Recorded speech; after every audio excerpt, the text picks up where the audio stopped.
Shabbat Shalom, everybody. Welcome to the Sabbath afternoon Torah study and prayer service. I hope you're all well and blessed of the Most High. My name is Ovadyah, and I'm with Sabbath Keepers Fellowship. Today's lesson is on the commandments found in this week's Torah portion. But as always, again, in deference to the Most High, let's go before Him in prayer before we begin. Father Yahweh, we come before your throne. We thank you for your Shabbat day. We thank you for all your grace, mercy, and blessings toward us. We thank you for the rest you've given us. The rest, the physical rest from the weekly toil and work, and also that rest we find in your Messiah and his work, who atoned for us so we don't have to work for our salvation any longer or keep more commandments than we fail in, but that we can just walk in them and do them, live in peace and harmony and love with each other, do our best. And for you, that will be enough. We thank you for that rest as well. We ask you to open our minds and our hearts and our eyes to see today wonders from your Torah, to learn your commandments and help us to walk in those. I ask your blessing on all here in a time of shalom. In Yehoshua's name, amen. Okay, for the lesson.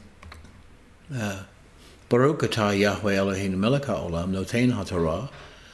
Blessed art thou, Yahweh, our Elohim, who gives us the Torah. The Torah portion for this week is Mishpatym, judgments. The word mishpat derived from the word shafat, and which means to judge, and hence the title judgments.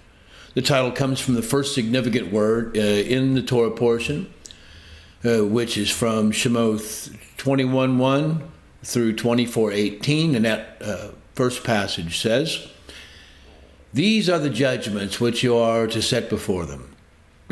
Ele hamishpatim asher tasim lifnehem." The parashah is generally about the commands and civil laws governing the people of Israel and their relations with others, and about the rules the courts must use in judging civil and criminal matters. You should remember that in a previous teaching we learned that there are four essential kinds of commandments. The first being a Torah, a teaching.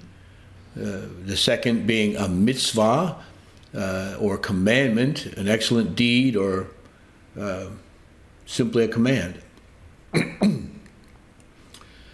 A mishpat, which is largely what we'll be concerned with today. The mishpatim, plural, are judgments, civil laws that are set to govern between the people of Israel and their fellows, their brothers and sisters, family and neighbors, through the courts that were set up in Israel by law, according to law, which we should also have set up ourselves here, wherever we are, that is. And sometimes a mishpat will also govern between the people and the Most High, or even other nations. And, of course, the last of the four primary essential types of laws are kukim. A kuk is a law, a command, which has no obvious explanation or reason for it. It simply is Yahweh says do, and we do without question. So, mishpatim for today, judgments between people, as you can imagine, or should. Yahweh, when he set forth the Torah and gave it to Moshe as a governing document for the entirety of Israel, is more concerned, or spends more time on rather, with the relations between people than he does with himself. And a simple reason for that is, in my opinion, the relations between we and our fellows are much more complicated, or we make them that way, and detailed than those with him.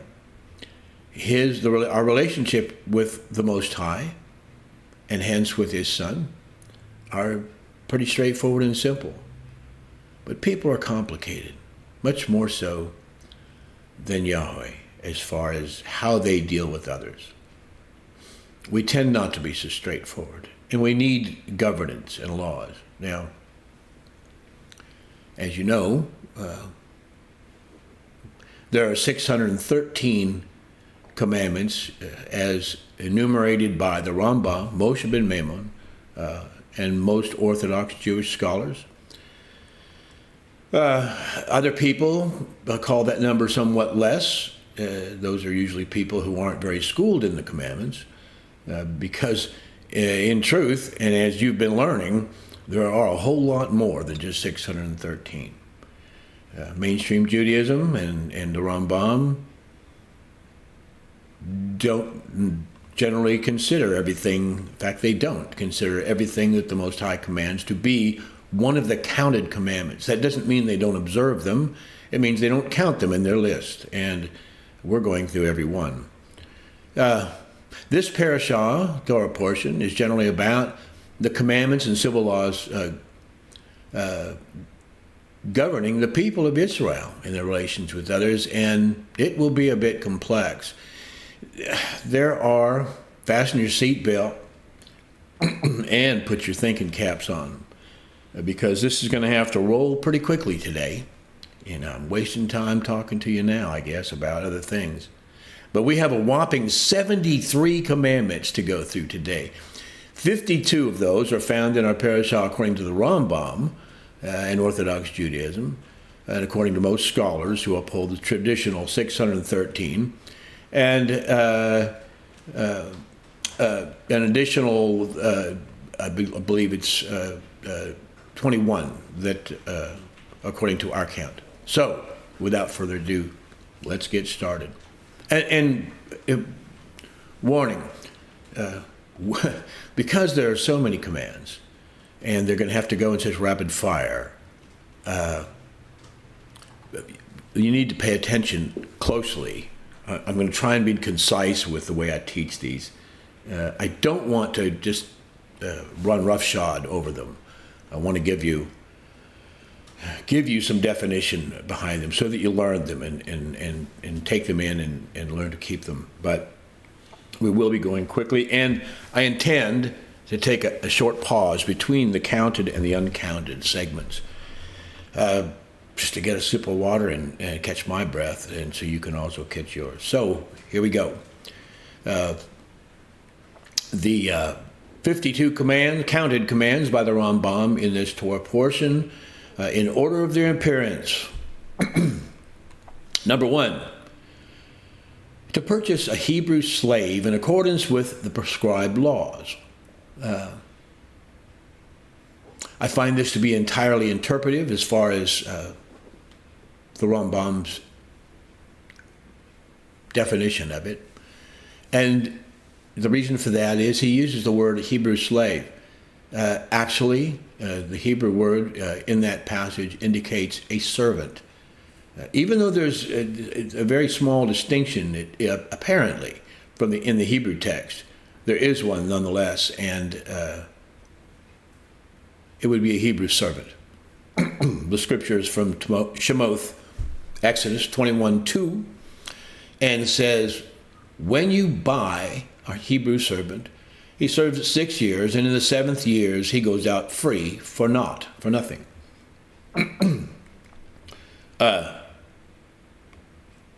It's a pretty clear command. A servant is someone you pay, and whom is indentured to you, either permanently or for a certain period of time. And even if it's permanently, in the year of the Yovel, he or she will go out for free. consider that if you have people in your hire who are part of the body of Messiah or the commonwealth of Israel, if you do. Number 2, to redeem Jewish maidservants.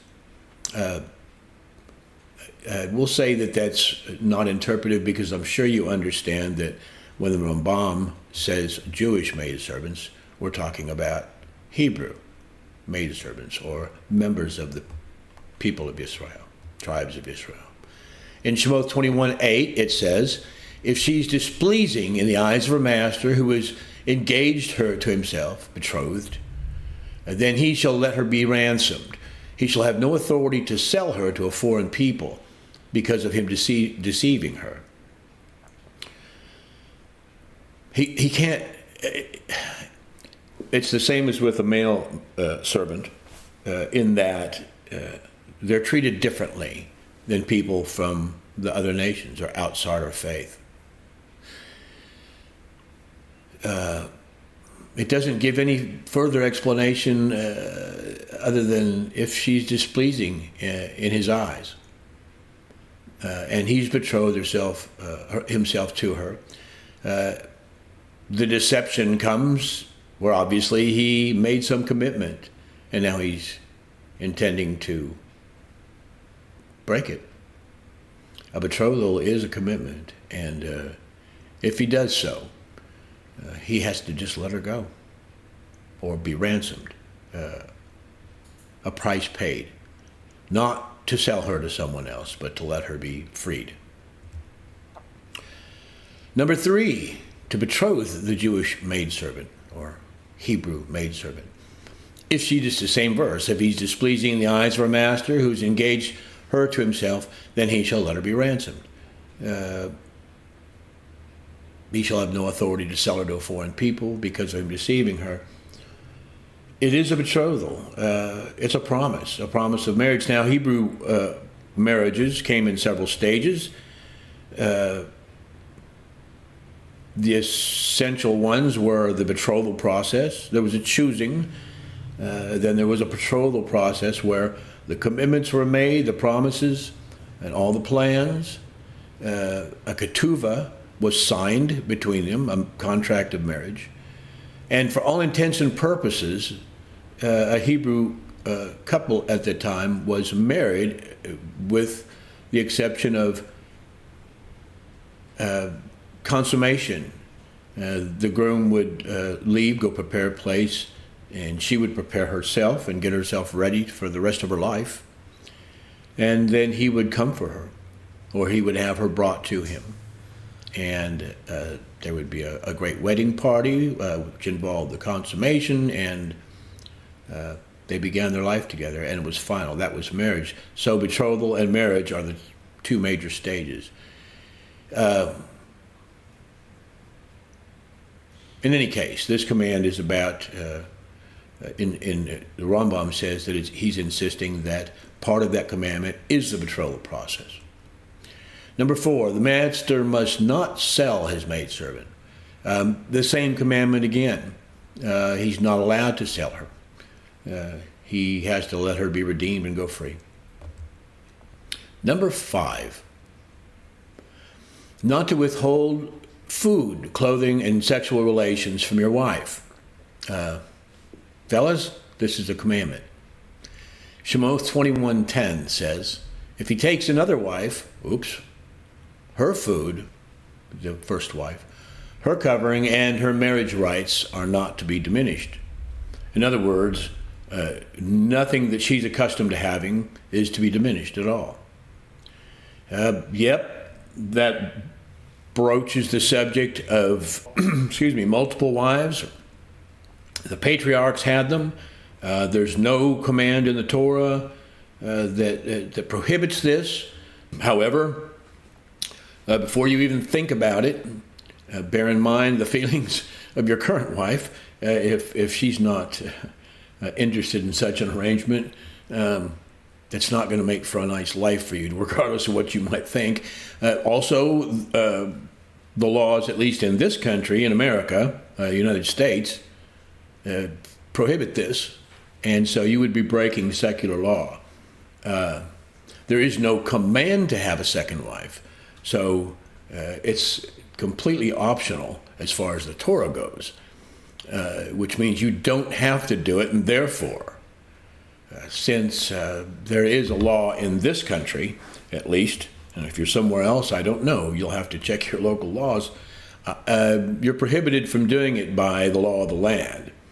And there's an old saying, the law of the land is the law. While you're living in a place, as long as it doesn't, as long as the law of the land doesn't cause you to have to break the law of the Most High, you should consider yourself bound to it. I think that's all I have to say about that.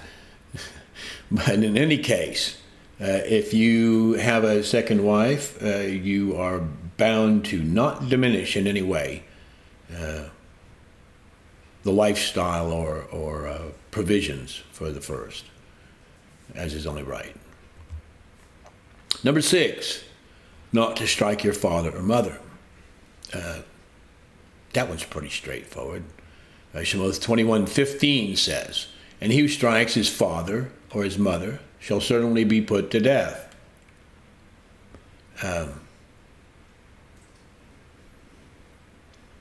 For you fathers and mothers out there, instruct your children about these laws. For you youngsters out there, if you're out there, don't do it. It's punishable by death. It goes hand in hand with honoring a mother and father. Number 7, not to curse your father or mother. Which is from Shabbath 21:17, and it says, and he who curses his father or mother shall be certainly be put to death. Don't do it. So what is a curse? I'd rather just leave it as it is, but I think I have to add that according to Scripture, and the Hebrew words used here, it's not talking about using what we call curse words. That's not the subject. It literally means not to place a curse on them. However, there's, with all the various scriptures that use that word or that idea combined, there comes some ambiguity as to what the word curse means. It definitely means don't place a curse on them. But it also means not to say or do anything that would cause them harm. Take it literally, word for word, or take it in that more general contextual sense. Up to you. But with all the other commands regarding mother and father, I would say that it's what folks now call a no-brainer. Respect and honor your mother and father and do them no harm. So, number 8. The court must implement laws against the one who assaults another or damages another's property. This is from Shabbath 21:8, and it says, "And when men strive together, and one strikes the other with a stone or with his fist, and he does not die, but is confined to his bed, if he rises again and walks outside with his staff, then he who struck him shall be innocent. He only pays for lost time and sees to it that he is completely healed." The Rambam lumps all of these facets together into one command, and I think legitimately so.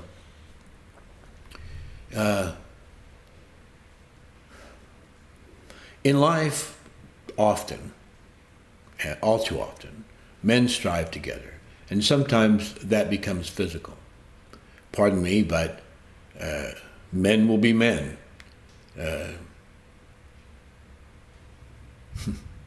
I imagine some of you women out there are smiling or frowning. When that happens and one strikes one another, in modern day, they're taken to court, sued, jailed, or whatever. that wasn't the case in ancient Israel. And as you can imagine, here at this time, with the tabernacle in the wilderness, not even built, but soon to be, and them traveling all over the wilderness. For 40 years, there wasn't a place to build a jail, and the courts determined what the disposition should be between the men, not necessarily between the law and or law enforcement and the people who strove or fought. I guess some of this could be compared to modern tort law.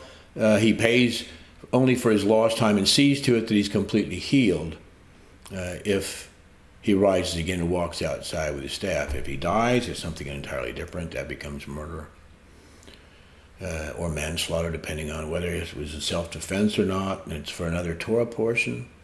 But you see here that the Torah acknowledges that men do strive together sometimes. And yeah, women too, though probably less often, at least physically. Maybe not nowadays, I don't know.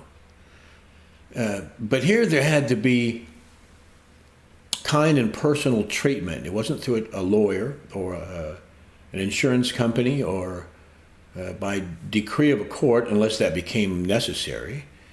And if he was convicted of or found guilty, he took care of the person he hurt.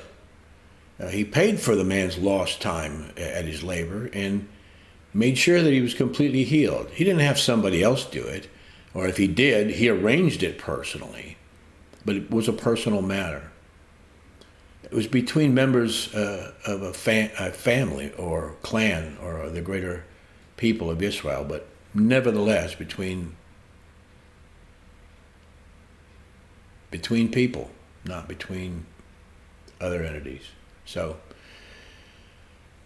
it's a law that if you harm somebody physically, you take care of them afterwards. And if they die, that's another story.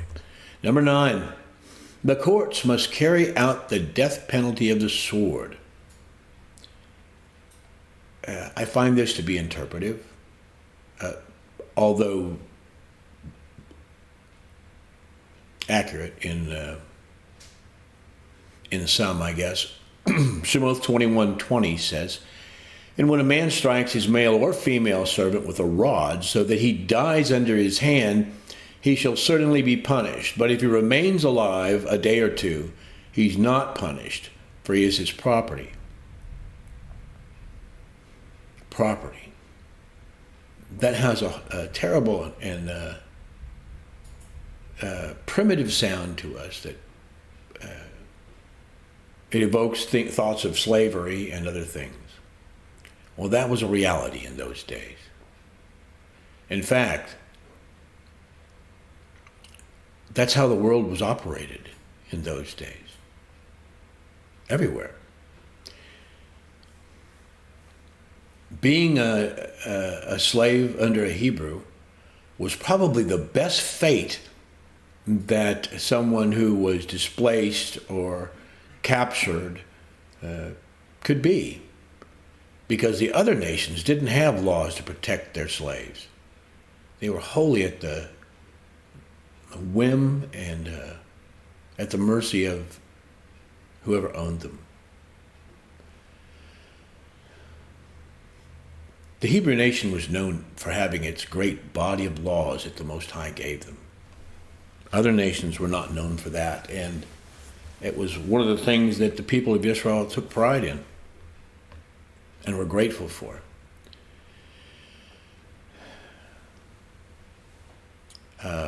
A person in a position where they became a slave probably had only a couple of other choices, 3, I would think. They could choose death. They could submit to this and consider it their life, hoping and praying for the best. Or they could try and run. in which case there was probably nowhere left for them to run to, because most slaves were acquired in battle or simply in the capturing of another people's land and cities. If they did run, they would probably run to a place where they would be treated worse, not better. I'm not trying to justify slavery. I don't have to. The Torah does, and it speaks to it. And I have no authority to say it's wrong. It assumes the existence of slavery as being inevitable in the course of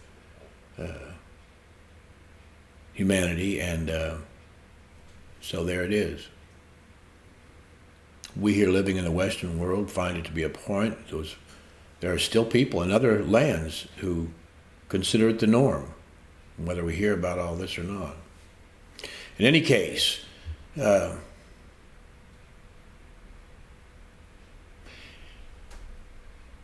if he's struck by his master and doesn't die,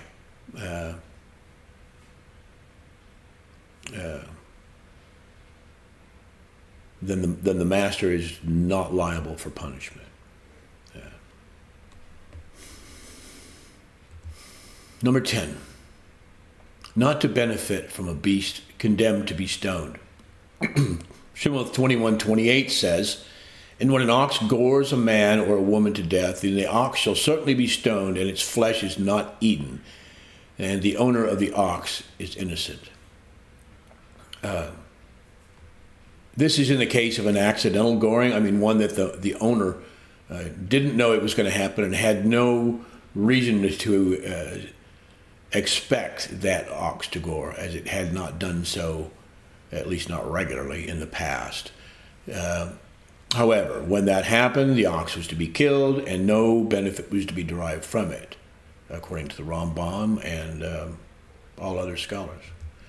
Number 11, the court must judge the damages incurred by a goring beast. Shemot 21:28 said, let me pause a second. Does this seem like it's not relevant to you? Or that these are commands that you might as well sleep through? Yahweh says, man doesn't live by bread alone, but by every word that proceeds from the mouth of Yahweh. They're all important. For whatever reason, we're supposed to learn them. And they're the words of the Most High. He considers them to be important. We shouldn't think otherwise. All of this is important. And you never know, and I found this to be true over the decades, when one of these commands, it turns out to be relevant in some way that you'd never expect. So,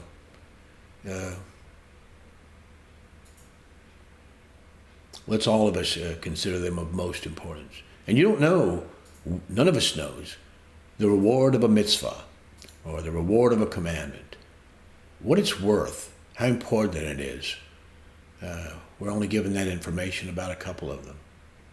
So, number 11, the court must judge the damages incurred by a goring beast. And it says, when an ox gores a man or a woman to death, then the ox shall certainly be stoned, and its flesh is not eaten, and the owner of the ox is innocent. If the man does this, it's judged by the court. I want you to understand that none of these mishpatym, these judgments, these civil laws between people, are just to be done by vigilante justice, or if people can settle these things between themselves, fine and dandy. If they can't, or if they're serious enough, they need to be taken through the courts. And I'm not talking about the courts of the land. I don't have the authority to speak about that, and or a lot of interest in speaking about it with you. I'm talking about the court in your own community of believers, of faith. And you should have one, because that's a commandment too. If you don't yet have a community of faith, a group, then you should try your best to find one and never quit trying until you do. When you do, you'll find a group that's not perfect, guaranteed, and they won't believe everything just like you do, guaranteed. However, don't you think that was also the case within the tribes of Israel?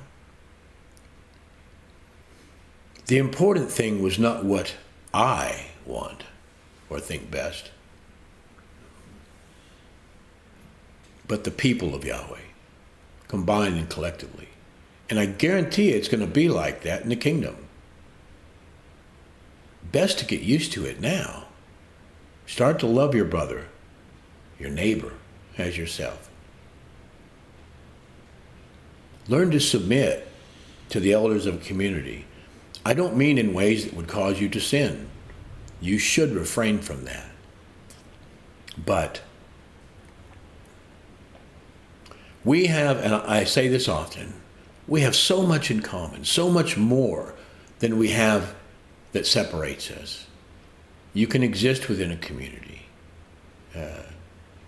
The distance, I don't mean just physical proximity, I mean the spiritual or personal distance you put between yourself and them is another story. But we're supposed to belong to a community, and a community is commanded to have a system of courts. Why? To judge these things, and not just about oxen and slaves, but everything that's relevant to our lifestyle and living, to our lives. It's a command to form communities and courts within them, to appoint elders to govern over, and to have judges, usually from among the elders, that will interpret, not change, not add to or subtract from, but interpret and apply the laws of the Torah. That's a commandment. So, if you have a community like that, and if you have an ox, and if your ox gores a man or a woman, the court is supposed to judge the damages incurred by that beast, and many other things. Number 12, the court must judge the damages incurred by a pit. Not a pit bull, a pit. Shemoth 21:33 says that when a man opens a pit, or a man digs a pit and does not cover it, and an ox or a donkey falls in it, the court must judge those things.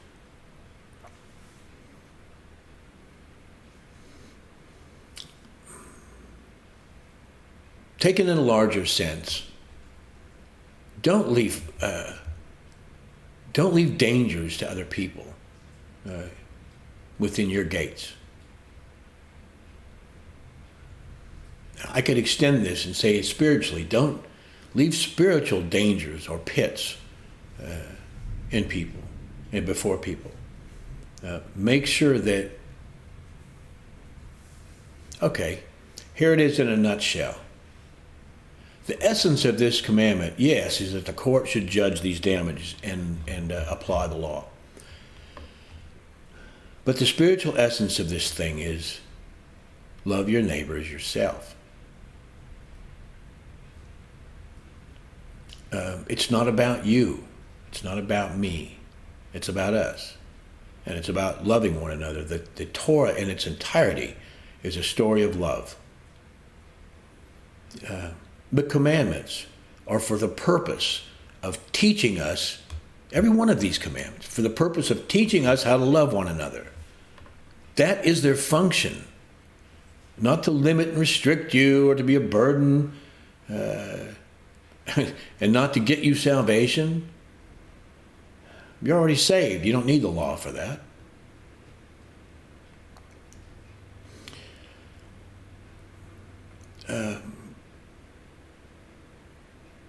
In Scripture, it's called in one place the perfect law of love, or liberty, rather. And Yeshua said, if you love me, keep my commands. We do these things. We look out and for our neighbor. We think of them first, rather than ourselves, which is a hard thing for us to do, especially being raised in this selfish modern society. Others come first in the Torah. And you don't leave a pit open. And if you do, the courts will punish you. Number 13, the courts must implement punitive measures against a thief.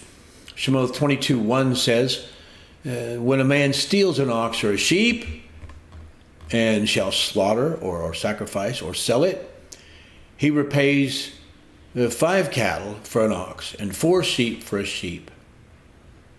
In other words, if you are caught stealing, or even if you're not caught, you repay 5-fold or 4-fold for what you stole. That's the command of the Torah. Number 14, the court must judge the damages incurred by an animal eating. Shemot 22:5 says, when a man lets a field or a vineyard be grazed bare and lets loose his livestock and it feeds in another man's field, he repays from the best of his own field and the best of his own vineyard. The Rambam decided that this command was about the court handling these matters. But the command also, it comes itself to teach you that when you damage, or your livestock, or your family, or anyone else damages something of someone else that belongs to someone else, whether it's talking about the fields here, but I would argue that that should extend to anything else that belongs to your neighbor. If you cause someone damage, you repay them from the best of what you have. And Yahweh knows whether it's your best or not. Number 15, the court must judge the damages incurred by fire. Same basic concept. Shemot 22:6. And it says, when a fire breaks out and spreads to thorn bushes, so that stacked grain or standing grain or the field is consumed, he who can kindle the fire shall certainly repay.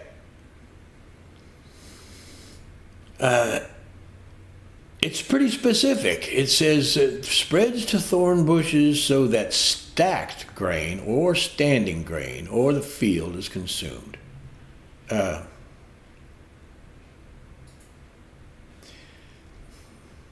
So keep it according to the literal definition here. And if you cause a fire that spreads to thorn bushes so that stacked grain or standing grain or the field of your neighbor is consumed, you repay them. But I will extend this again to any damage that I cause or my family, or for that matter, those in my employ. Any damage they cause, I'm going to repay. And I'll do it from the best of what I have. 16, the courts must carry out the laws of an unpaid guard. Shemot 22:7-8 says, when a man gives silver or material things to his neighbor to guard for him, and it's stolen out of the man's house, if the thief is found, he repays double. If the thief is not found, then the master of the house shall be brought before Elohim to see whether he has put his hand into his neighbor's material things.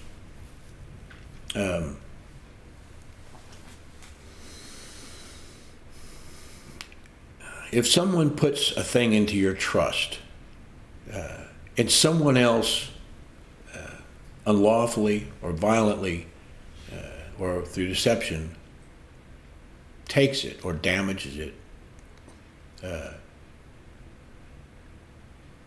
and you don't know, but the thief is found, that thief pays double. But if the thief is not found, and then you're not automatically required to replace that stolen item. The judges of the court, you heard the word Elohim. It doesn't mean that the master of the house shall be brought before the Most High to see whether he has put his hand into his neighbor's material things, because the Most High already knows. This word Elohim is also used of judges, men, angels, and even foreign deities. Of course, Yahweh is the El above all Elohim. In this context, the word Elohim is being used as a judge, to be brought before the judge or judges to see whether he's put his hand to his neighbor's things. Because these judges probably don't yet know, and the evidence has not been presented to them. And if the judges say that the person did not steal from the person who owned the material things, the neighbor to whom those things were entrusted, then he's not guilty. It's acknowledged that someone else stole them, and the master was innocent and had no way of preventing that, and he doesn't owe. That doesn't mean it wouldn't be the right thing to do to pay for that which was entrusted to you anyway. I know I certainly would. Number 17, the courts must carry out the laws of the plaintiff, admitter, or denier. Right. Shemot 22:9 says, for every manner of transgression, for ox, for donkey, for sheep, for garment, or whatever is lost, which another claims to be his, let the matter of them both come before Elohim, judges, and whomever Elohim declares wrong repays double to his neighbor. So, in the end, with all of these things, if there's a dispute and the people can't in love resolve their difference or fix the problem, and if no one is willing to give grace and wants what they think they're due, it goes before the courts. If you live without community or in a community without a court and its judges who judge according to Torah law, it is impossible for you to keep these commandments. Maybe that's not your fault. Maybe it is. Maybe you could if you really wanted to and tried hard enough. You have to have judges and courts to do these things. Think about that. Number 18, courts must carry out the laws of a hired worker and a hired guard. Shemot 22:10 through 13 says, when a man gives to his neighbor a donkey or an ox or a sheep or a beast to watch over, and it dies or is injured or is driven away while no one's looking, let an oath of Yahweh be between them both, that he has not put his hand into his neighbor's material things, and the owner of it shall accept that, and he does not repay. But if it is indeed stolen from him, he repays to its owner. If it is torn to pieces, let him bring it for evidence, and he does not repay what was torn. If it's a natural disaster, an animal is destroyed, what has been entrusted to you, a person is not bound to repay it.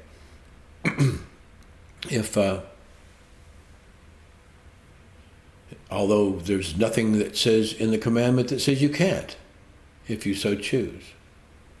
If it was in your charge, let the people decide. But the commandment here says that they take an oath before Yahweh between them, and that settles the matter. The Torah here presumes that we're men and women of honor, that we keep our word, do what we say, and we don't lie, cheat, or steal. That was the presumption of this command, and within the courts of Israel, among the people. A person's word, their reputation, their truthfulness, all of the things that made up a person were important. And when you swore an oath before the Most High, a person was bound to respect that oath. Think about that in the context of today's relations. How many people do you know that don't keep their word? That aren't honorable? You can't trust them. That would probably take an oath before anyone and then violate it. How many of you might do that or have done that?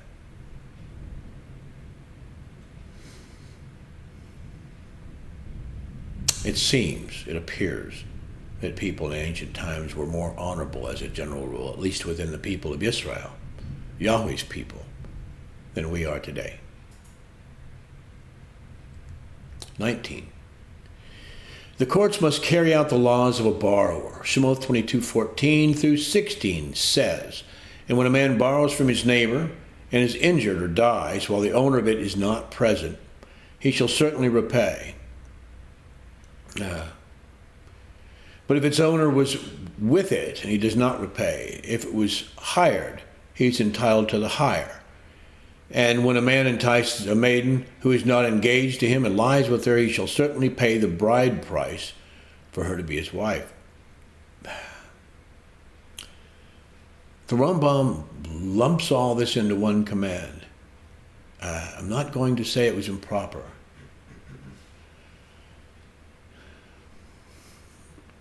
What it here says, at least the first part, says that if a man borrows and it, meaning whatever it was or what animal or whatever it was he borrowed, is injured, but the owner's right there with him, then the person who borrowed it isn't responsible. The owner was there. Presumably the owner could have done something to prevent that. But if the owner wasn't there, he repays. As for the second part, when a man entices a maiden who's not engaged and lies with her, he shall certainly pay the bride price. I guess there's some connection there, but I failed to see it. It's not a borrower. In any case,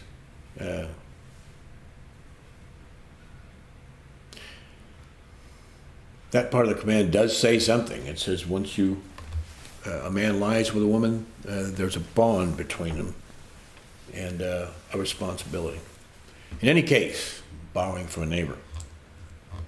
Number 20, the court must fine one who seduces a maid, not fined, but fine, one who seduces a maiden. Shemot 22:16 and 17 says, "When a man entices a maiden who is not engaged, and lies with her, he shall certainly pay the bride price for her to be his wife. If her father absolutely refuses to give her to him, he repays according to the bride price of maidens." That makes a little more sense than that last. Pardon for that. So note that it says when a man entices a maiden, and it doesn't say the other way around. I don't know, but when that happens, he pays the bride price for her to be his wife. She will be his wife unless the father absolutely refuses, and then he's going to pay.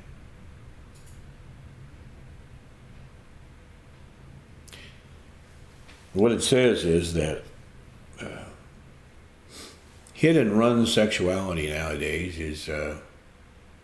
it was not permitted then. What we're doing now is wrong. And since there is no price paid,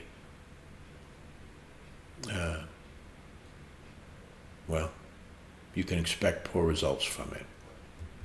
Number 21, the court must not let the sorcerer live. Shemot, that's according to the Rambam. Shemot 22:18 says, "Do not allow a practicer of witchcraft to live." There's a lot of argument, banding about of the term witchcraft here. Does it mean a sorcerer? And some would say yes, and some say no. Some would say that it's a very specific term, not to be applied to other forms of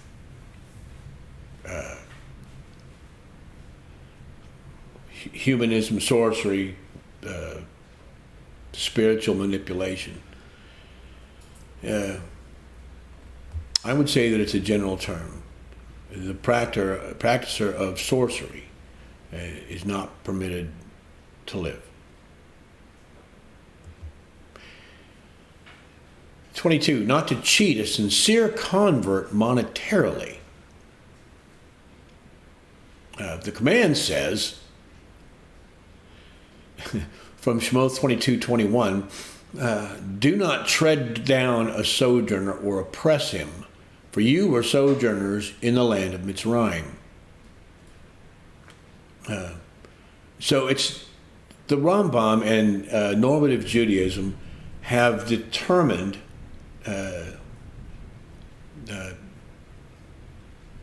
for hundreds of years, it has been understood that the term, actually for almost a couple thousand, 1,000 and a half, that the word sojourner actually means a convert, a proselyte. I believe the original wording by the Rambam indicates a proselyte to Judaism. But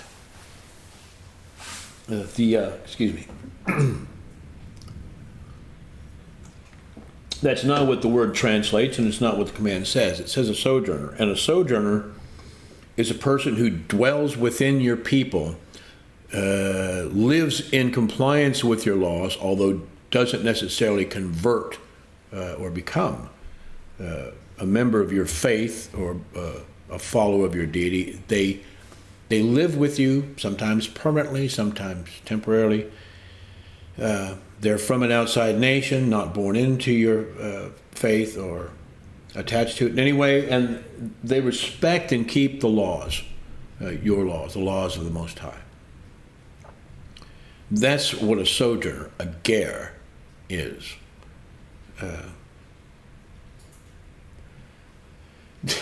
The reasoning by the rabbis that this ger,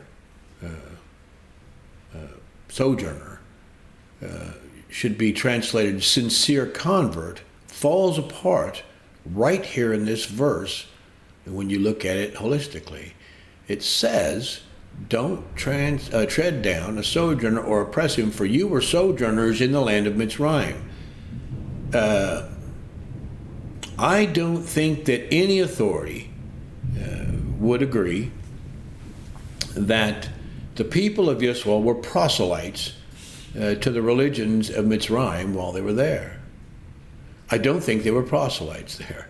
And if they weren't, if they were simply sojourners, living in a land that was not completely their own or their own at all, temporarily, for a time, then that's what our verse has to mean, and not proselyte or convert. So this Orthodox, and they'll tell you it depends on the context. It does not. A sojourner is a sojourner. A proselyte, a convert.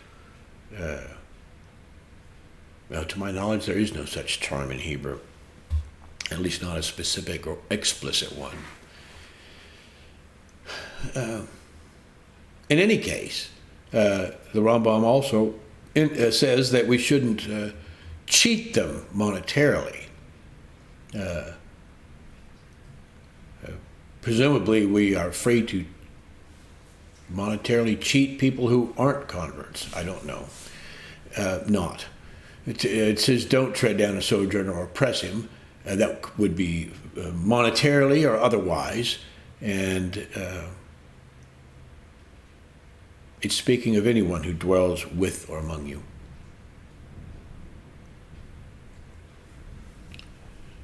Number 23, not to insult or harm a sincere convert with words. That uses the same verse, 22, verse 21.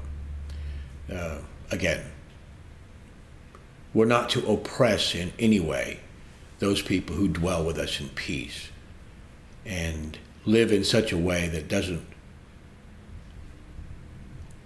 break or cause us to break the commandments of the Most High.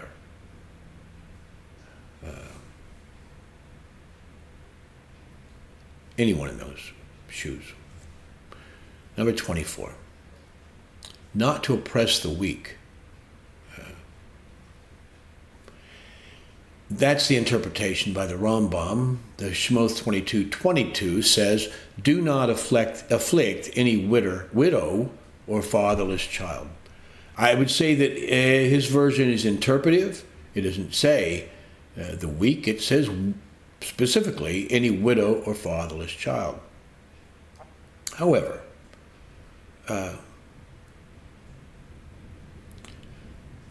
it's a fair interpretation.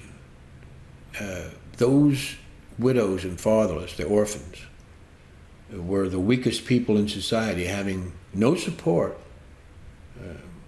no one to look out for them, no man to cover them.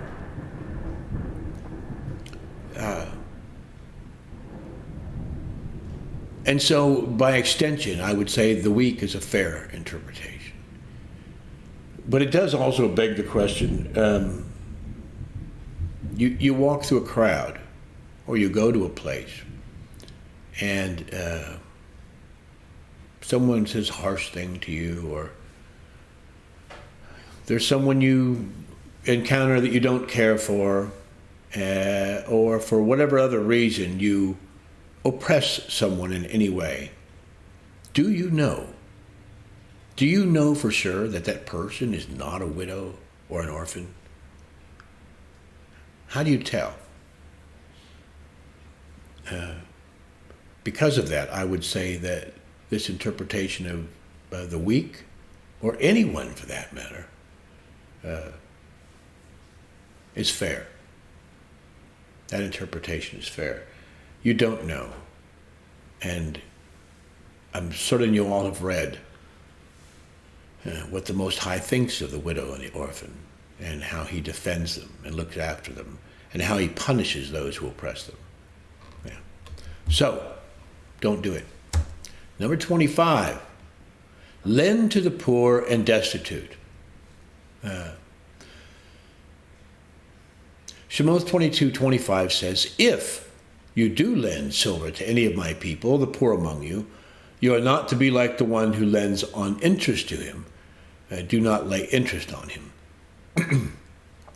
The Rambam says that this means we're to lend to the poor and destitute. But the command says if, clearly. Im, and it's in case you do. And when you do, we're not allowed to apply interest to what you lend them. In Scripture, the term is actually something akin to usury, which is a bit different than interest, but close enough. So you don't charge interest to the people of the Most High. They get their loan from you interest-free. They borrow money from you interest-free. Your dealings with them must be interest-free. Do you know if any of the money you have invested in a bank, or anywhere else for that matter, is not being used or to charge interest to someone? I doubt you, whether you know or not for sure. Do the best you can and be careful that you're not charging interest of any kind to the children of Israel, anyone among us. It's forbidden. Number 26, not to press them for payment if you know they don't have it. Again, I find this to be somewhat interpretive. It's speaking of usury, because the command says, again, if you do lend silver to any of my people, the poor among you, that you're not to be like the one who lends on interest to him. Do not lay interest on him. Don't press them for payment. Well, actually, this command is quite interpretive, because it doesn't say that at all. However, There is another command that does, and we'll get to that in another parasha.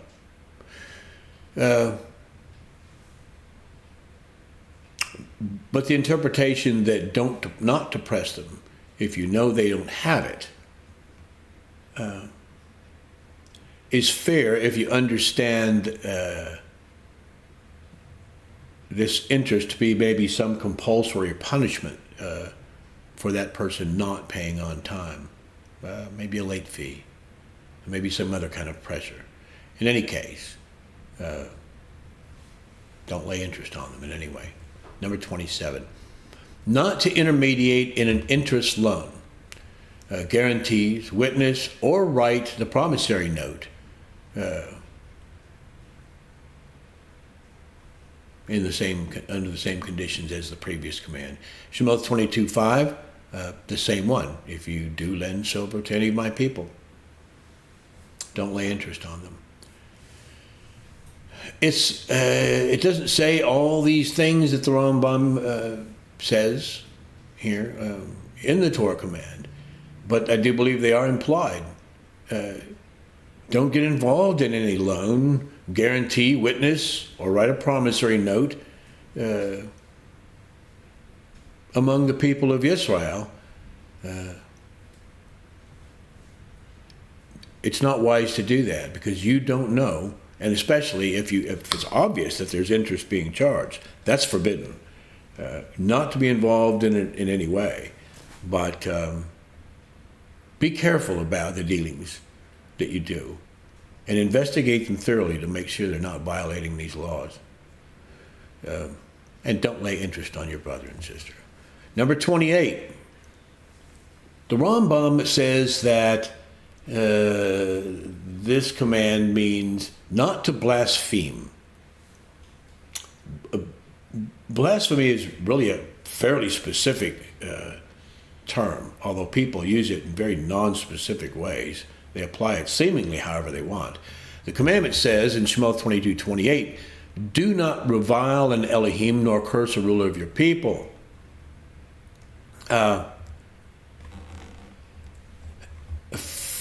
First, it's overly general, not blaspheme. Well, the command is pretty darn specific, not to revile an Elohim nor curse a ruler. And so I would have that complaint with this law, according to the Rambam. Number 29 is not to curse judges. The same command. Do not revile an Elohim nor curse a ruler of your people. In fact, the term Elohim, again here, contextually, is speaking of a judge, not the Most High. Elohim being a word applied as, or interpreted and used as to name a judge or judges. And that's the case here. Obviously, the context indicates this, as it says an Elohim or a ruler. It wouldn't be just any Elohim, an Elohim, and it certainly wouldn't be the Elohim or a ruler of your people. It's judges. So in both of these instances, I would say that they could be construed as two different commandments. But it says, do not revile an Elohim nor curse a ruler of your people. You don't do either. And just be careful with that word Elohim and what you might presume it means. In any case, those two commandments. Number 30, not to curse as the head of state or leader of the Sanhedrin. Interpretive. Obviously, and of course, the scriptures say nothing about a Sanhedrin. Why would the Rambam take this same command again, Shemot 22:28, and interpret to mean not to curse a head of state or a leader of the Sanhedrin? Well, because that was the leading political and judiciary head of the people in those times. That was the judges, and that was the leaders. However,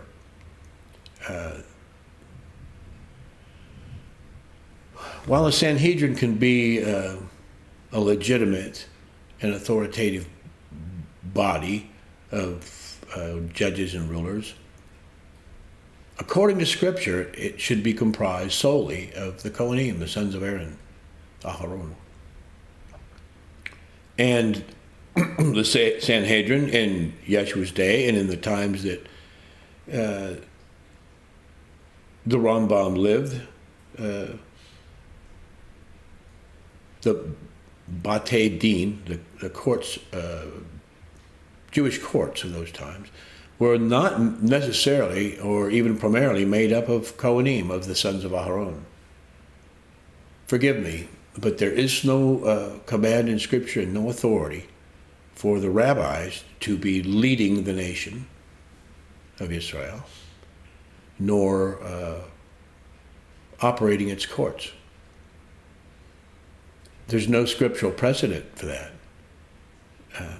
Quite frankly, and I'll be honest, with no rancor or ill will whatsoever, that's interpretive on their part. And there are writings in the Mishnahs and Gemaras, in the Talmud, and in the Midrash that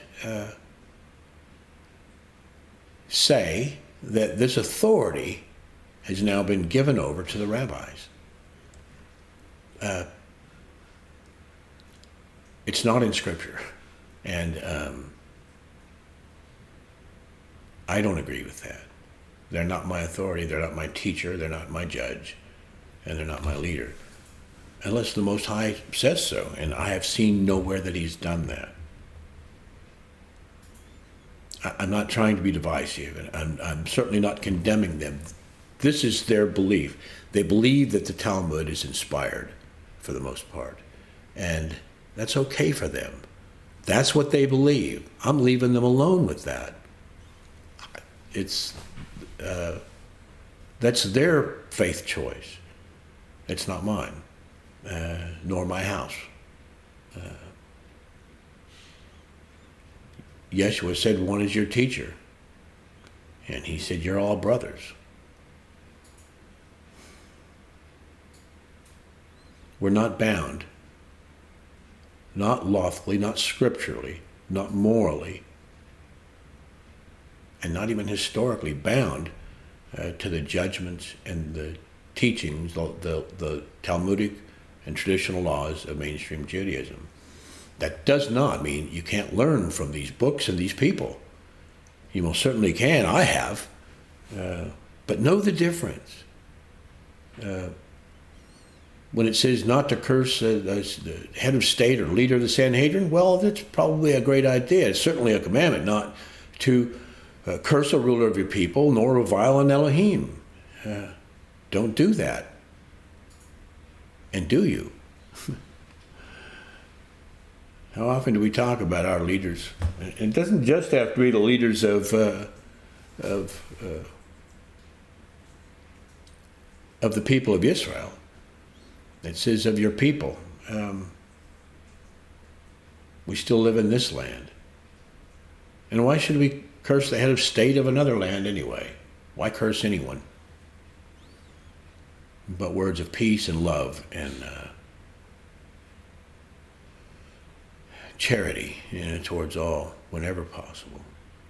In any case, don't do these things. Don't curse a ruler, and don't revile a judge.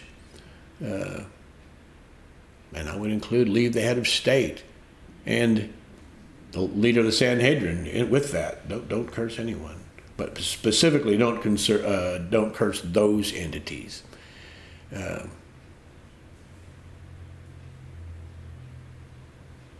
Enough said. 31. Let him properly preface one tithe to the next, but separate them in their proper order. That's pretty wordy. What it means is the command says in Shemot 29, do not delay giving your harvest and your vintage. Give me the firstborn of your sons. The Torah is pretty direct and explicit about the order that tithes are separated and then given. There's a saying in another place, we don't decide the amount of our tithing by conjecture. You don't guess, and you don't do it out of order. There's a reason that the Most High wrote the Torah in the order that he did, and gave us these laws to be performed in a specific order. They matter. And even if they don't, it's not for us to do otherwise. So what Rambam is saying is not to count or determine your tithing out of order. What the commandment is saying, though, is something slightly different. Not that he's not right, and not that his interpretation doesn't apply to this command. It does. But the command itself says, don't delay in giving your harvest and your vintage, and give me the firstborn of your sons. Not only should we not take it or do these things out of order, we shouldn't delay them. And that's the simple meaning of the commandment. 32. Not to eat the meat of an animal that was mortally wounded. Shemot 22:31. And you're set apart, men, to me, and you do not eat any meat which is torn to pieces in the field. In Hebrew, you throw it to the dogs. There's speculation that the dogs in this particular passage means two heathens or non-believers, not members of the people of Israel. It was definitely an idiom used that way in scriptural times. Whether or not that's the literal meaning of it here, I'll leave for you to decide. Fair enough, whether they be, we're permitted to give these things, that torn meat or unkosher meat, to non-believers. We're permitted to do that under the Torah, under the laws of Torah. The term here in Hebrew is trefa. It literally means something torn. Now, something maybe y'all do know, or some of you don't, is that in scriptural times, they didn't have refrigerators. No, really. Nor internet or anything else. I know that's hard for some of you to believe, but they didn't. And so one way of preserving meat for a few days, because it was difficult to do, they didn't have ice machines. In most cases, they didn't have ice. And in most cases, they didn't even have snow, not where they were. So how do you preserve the meat for more than a day or two? Well, there was a practice by some heathen cultures to saw off the limb of an animal, bandage the animal, eat that limb that you cut off, and then let the poor thing hobble and suffer until you were ready to cut off another piece, until you finally had to kill it and butcher the entire thing and either sell or eat it. So, at least in part, this command is concerning that. That's not just cruelty to animals, that's torture. And we're not to do that. But in any case, we're not to eat trefa, anything that's torn from a limb. Not eat meat from an animal that was mortally wounded. And other rabbis have said that that means not to eat any unkosher meat. And as far as scripturally kosher meat, I would agree. Don't do it. The reason given for this commandment is that we're set apart to Yahweh. Understand that by your dietary habits, in part, you're setting yourself apart to the Most High. It's one of the signs upon you. 33. Judges must not accept testimony unless both parties are present. This one is interpretive in just the opposite way from the previous. It's overly specific. The command from Shemot 23:1 says, do not bring a false report. Do not put your hand with the wrong to be a malicious witness. That's excessive specificity, and saying that it means not to accept testimony unless both parties are present. But that would be one of the conditions under which this command would apply. You don't bring a false report. Look, the command says, the Torah says, on the testimony of 2 or more witnesses, a matter is established. If you testify solely without any support in a court of law with the intent to convict someone, your words can't be considered true under the rules of Shemirath HaLashon, and I suggest you go learn those. It's a great teaching that'll change your life. Guarding the tongue. Your words are false if they're not substantiated by a second witness. They must be considered false by a judge because he's not permitted to take the testimony of a single witness. So you would be considered to be bringing a false report in that instance, and you would be considered to be putting your hand with the wrong to be a malicious witness, because there would be no other reason, presumably, for you to do so. The command is not saying specifically that both parties must be present. That's interpretation. But it certainly is one of the conditions, one example of this command. Number 34. Transgressors must not testify. I would say that's pretty highly interpretive. But I would agree with it anyway. Shemot 23:1. Do not bring a false report. Do not put your hand with the wrong to be a malicious witness. The same command again is also interpreted to be another commandment of the 613 by the Rambam. And he says it also means transgressors must not testify. That would be in a court of law, obviously. Well, the command does not say that. But if someone is sinning and is doing so repeatedly, willfully, publicly, and remember, this person who is considered to be a transgressor must also have been convicted of that in a court of law, or he's not or he or she are not a transgressor. You're not guilty until proven innocent, and that in a court of law, a court of Torah law, in a Torah-observant community who appoints one. You kind of get my point there.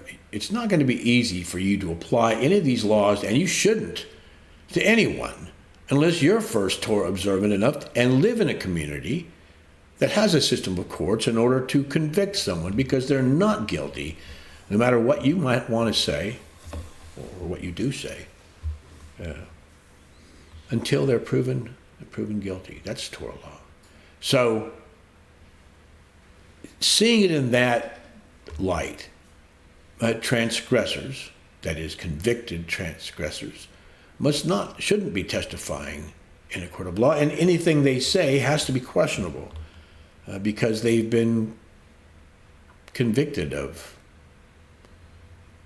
breaking the Torah before.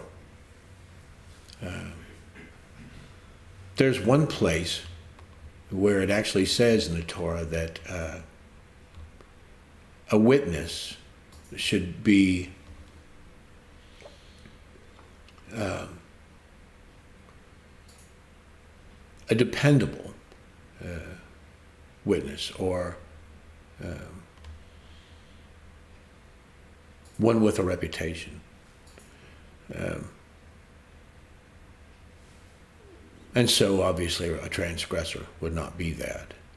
So, while it is interpretive, I have to agree that convicted, willful, repetitive transgressors probably shouldn't be allowed to testify as a second witness in a court. Number 35, decide by the majority in case of disagreement. I can't help but think that there's some mistake there. It's highly interpretive. It might even mean the opposite of what it says. The command says in Shabbath 23:2, do not follow a crowd to do evil, nor bear witness in strife, so as to turn aside after many, to turn aside what is right. Don't follow a crowd to do evil. And the Rambam is saying that you should decide by majority in the case of disagreement. It sounds to me just the opposite. In any case, while I don't necessarily understand or agree with the Rambam's interpretation, the command itself is absolutely valid. Don't follow after a crowd to do evil, nor bear witness in a strife, so as to turn aside after the many, to turn aside what is right. Not because of pressure, not because of any other reason. If it's wrong, it's wrong, and don't do it.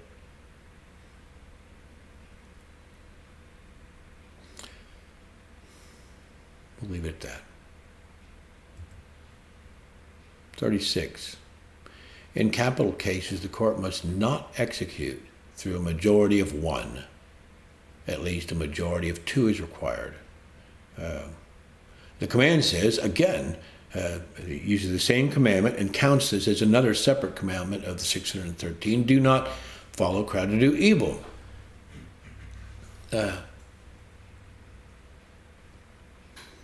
Interpretive indeed. Obviously, two or more witnesses are required to establish a matter, but don't go along with the crowd unless you know for a fact the crowd is right. And you have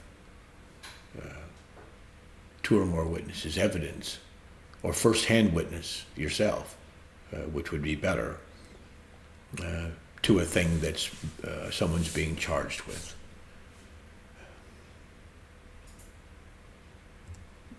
37.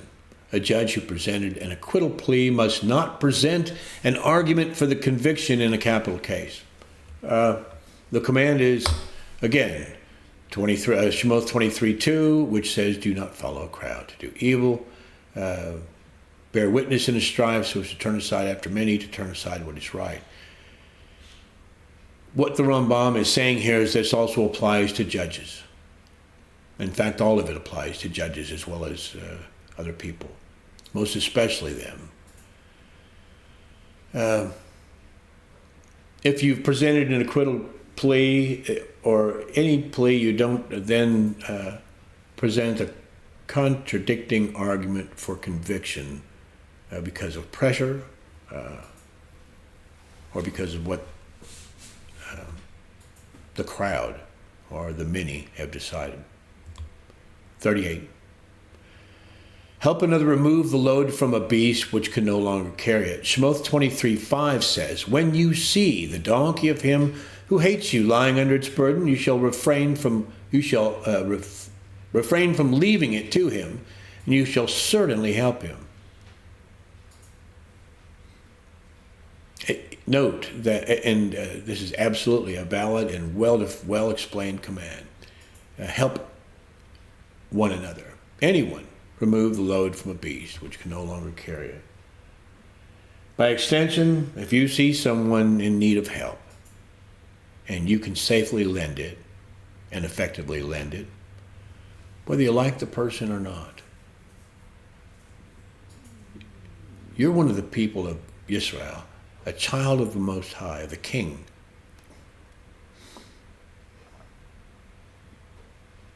We need to behave like princes and princesses. We need to behave nobly. and do what is right despite our own personal feelings or biases. It's a great commandment. Number 39, a judge must not decide unjustly the case of a habitual transgressor. I find that to be pretty interpretive, because the commandment from Shemot 23:6 says, do not turn aside the judgment of your poor in his strife. It says nothing about the habitual transgressor. However, it is indeed a command, and legitimate. Don't turn aside the judgment of your poor in his strife. Don't leave out the little guy. Don't count him as unimportant.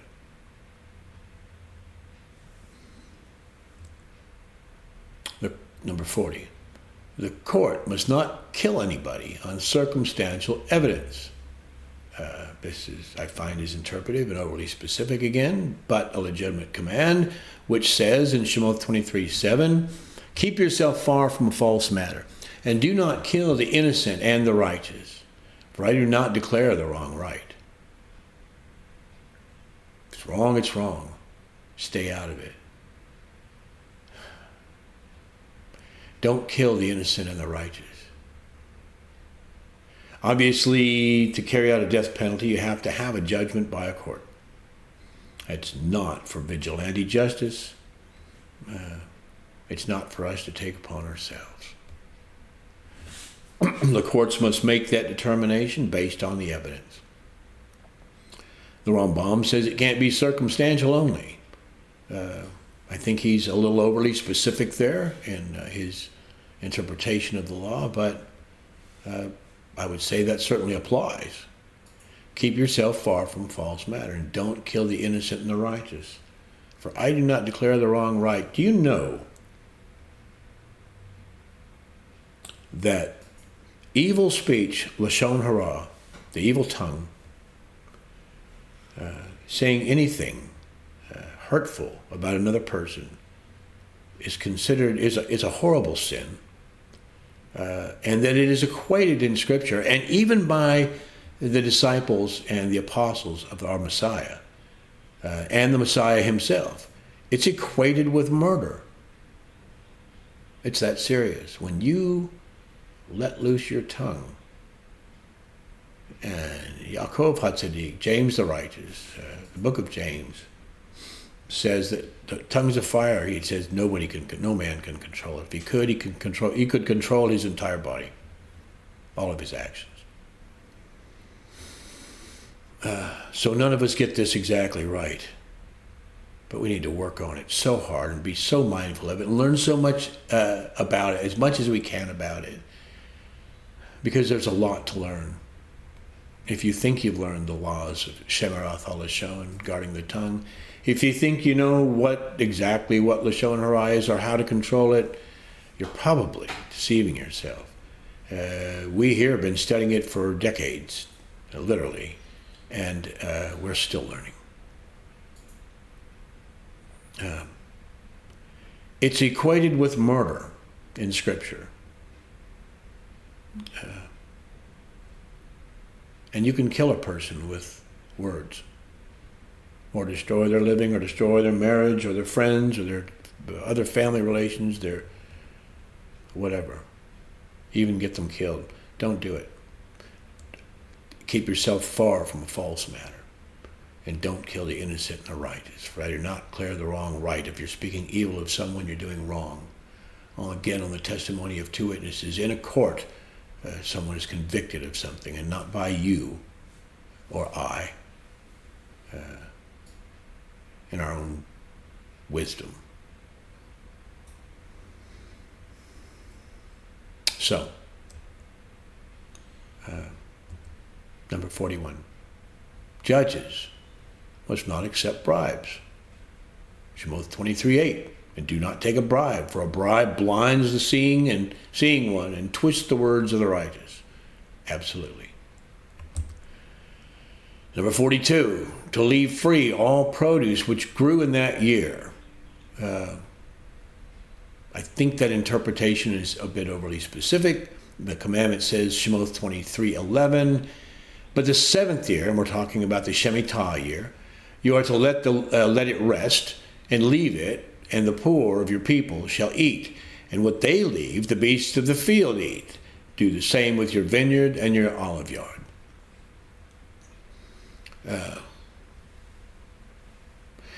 The Rambam says, leave free all produce which grew in that year. Actually, the Torah is pretty specific, but you could make an argument for this assortment of the same with your vineyard and your olive yard to mean all-inclusive. That's fair enough.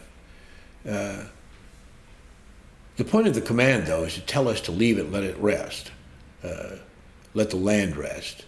And what grows in it goes to the poor. And if not to the poor, the beasts. And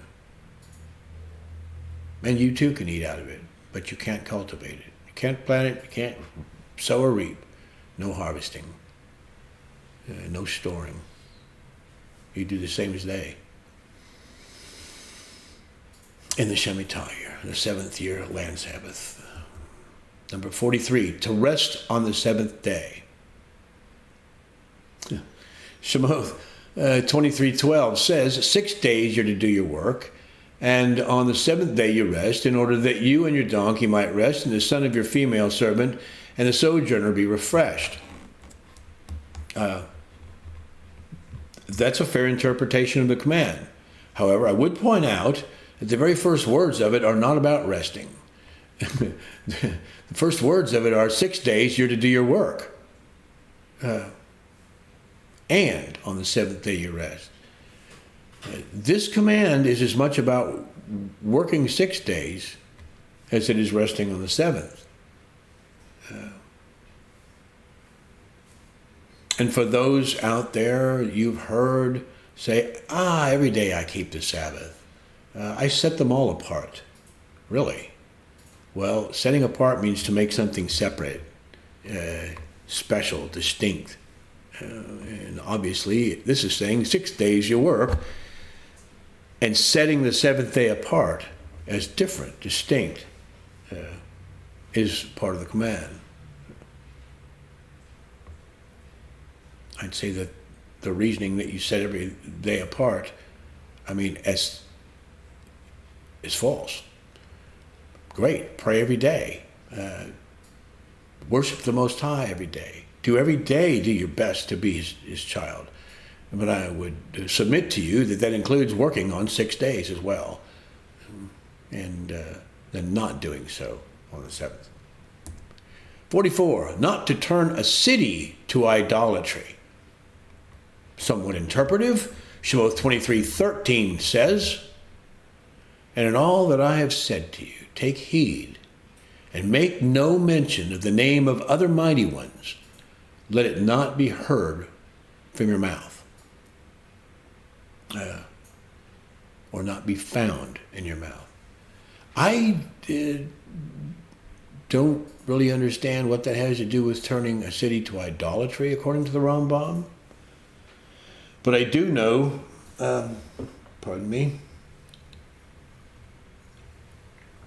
that he doesn't recognize,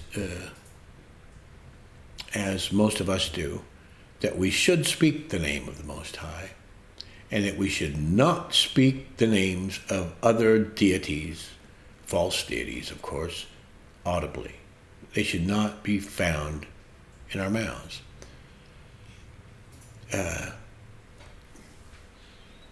And for reasons I'm not going to go into here, for lack of time, obviously, there's a legitimate body of teaching that says we should speak the name of the Most High. And obviously this command says don't let the names of others come from your mouth. Don't even let them be found in your mouth. And there is a rabbinical teaching that attempts to explain all this away.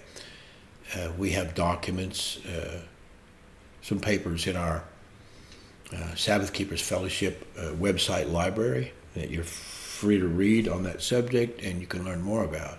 In any case, it's interpretive. It's not talking about turning a city to idolatry. It's talking about not having the names of other deities in your mouth. So, a wise thing would be for a person to at least do some work, if not your best work, to find out what words you use might be the names of foreign deities, and then stop speaking them. That's according to the commandment. Number 45, not to swear in the name of an idol. Again, I find this to be interpretive. Understand all these Mishpatym, they're all legitimate. The Rambam is doing a great job of isolating and separating them, identifying them. But I think you're starting to get the picture that a topical list of these commands, not given in the context they're given in Scripture, as done by the Rambam, is his explanations aren't necessarily going to apply to you, and you're not going to agree with them. But there's an underlying commandment that's wholly legitimate. And there are many that, due to his own views and rules, he leaves out. This is important. It's important that you learn, and I think you're getting the idea here that the rabbis take a lot of liberties, the Rambam did, in his interpretation of the law. And I'm not saying the Rambam's a bad guy. He's not. No, he wasn't. He was a great scholar, and I have a lot of respect for what he did, because it's a monumental task. His wisdom in many places, and in a lot of other things that he did and wrote. And no one else has really done equal.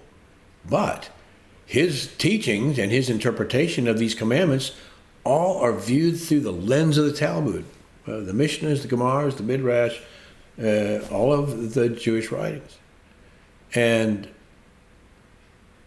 that's going to cause you, as a follower of Yeshua, a problem. You don't need to view the commandments through that lens. And in fact, it will skew your view according to the teachings of our Messiah. However, according to the teachings of normative Judaism, what the Rambam has done here with these are just fine, because according to them, they have the authority to make these changes or these interpretations. So, not to swear in the name of an idol. And the command says, don't let the names of idols be found in your mouth. Not just swear, but don't let them even be found. Not to mention them. 46, to celebrate on these three festivals by bringing an offering. I think that's a little bit overly specific. The command says in Shemot 23:14, 3 times in the year you are to celebrate a festival to me.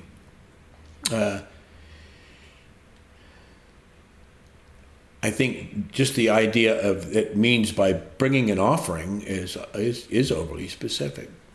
But the command is absolutely valid. 3 times in the year you are, if you are one of the people of Israel, to celebrate a festival to the Most High. 47, not to sacrifice while in the possession of leaven. Shemot 23:18 says, do not slaughter the blood of my sacrifice with leavened bread, and the fat of my festival shall not remain until morning. These are obviously laws of sacrifice in the altar. Fair interpretation that it's not to be done while in the possession of leaven, or not along with leaven.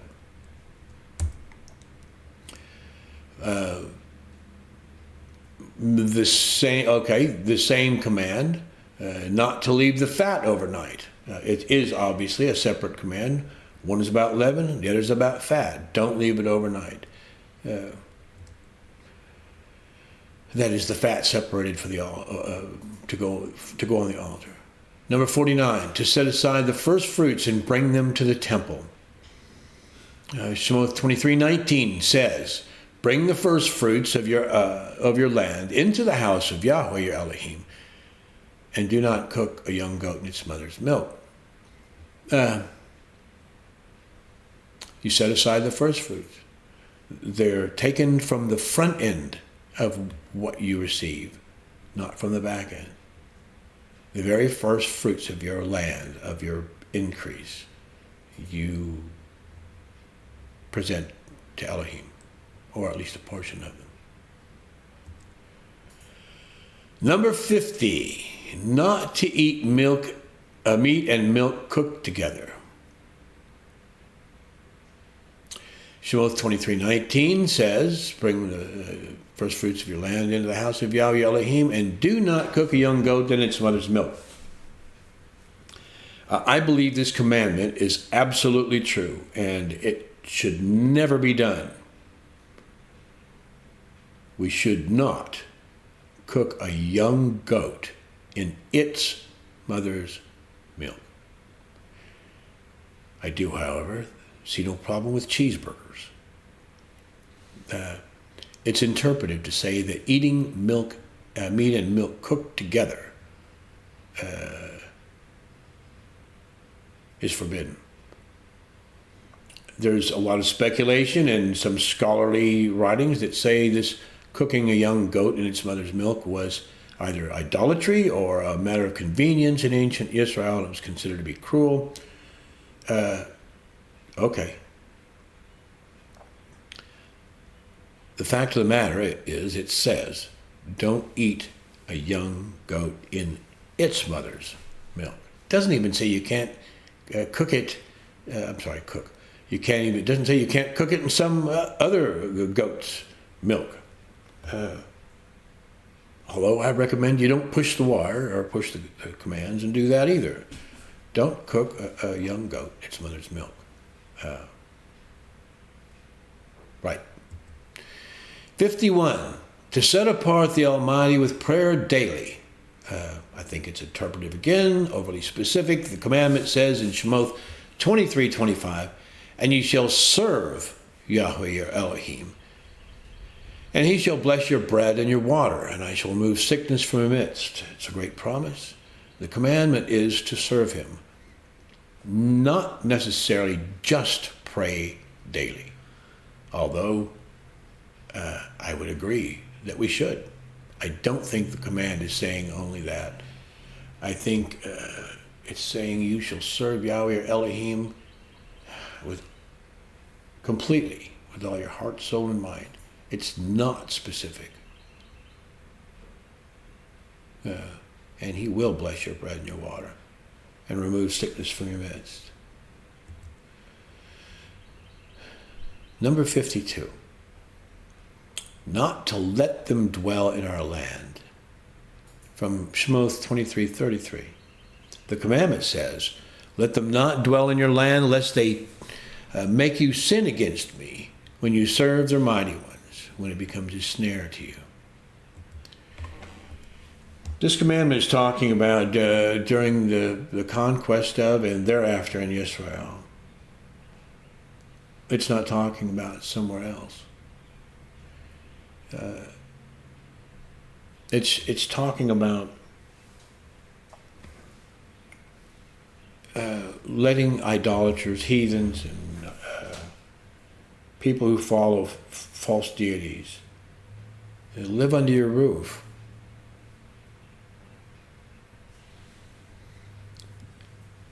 Sometimes maybe with a family member, a mother, a father, a grandparent,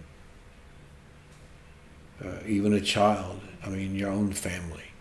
That's necessary. And of course you show mercy and charity to them. But outsiders, don't yoke yourself to people unequally. Don't put yourself in the presence of bad influence, or no religious influence at all for that matter.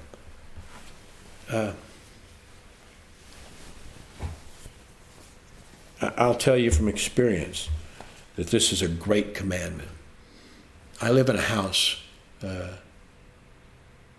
I live in a house of Torah obedience, observance.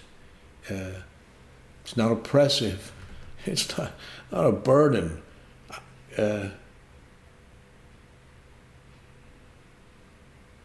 live in a perfect place. Not fancy, it's not rich, it's very poor materially, but I live in a house of peace and Torah. We're all in agreement. Smiles and praises and prayers and music. And there's no question about what the rules are. And there's no question about how we should live. Like all that's solved for us. It's one of the best things you can do for yourself. Establish or find a house of peace and of Torah and observance, and it makes life a joy. Yeah. So, in any case, the commandment, we don't let them dwell in our land, lest they make us sin against Yahweh, and serve their mighty ones in any way, shape, or form. Okay. That finishes 52 counted commandments by the Rambam. I wonder how many of you have made it all the way through this. I can't see here yet who's here, and I can't feel what you're feeling, but I imagine that was probably a lot. I tried to get through it in as clear and concise a manner as possible for you. We're going to take about a 5-minute break because I need something to drink and to gather myself. Please, this is arguably as important or maybe even more enlightening and fun than the Canon Commandments themselves. Hang with me.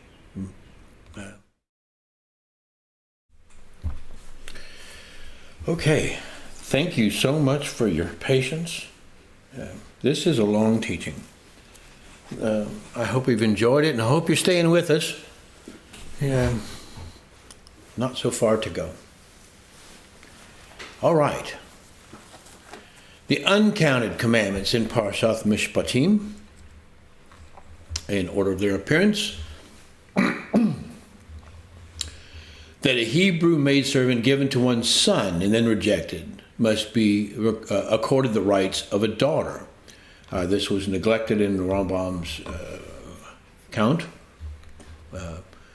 Shemot 21:9 says, "And when a man sells his daughter to be a female servant, she does not go out as the male servants do. If she's displeasing in the eyes of a master who is engaged to himself," you remember that part, "then he shall let her be ransomed. He shall have no authority to sell her to a foreign people because of him deceiving her. And if he's engaged her to his son, he is to do to her as is the right of daughters." In other words, he's to treat her as a daughter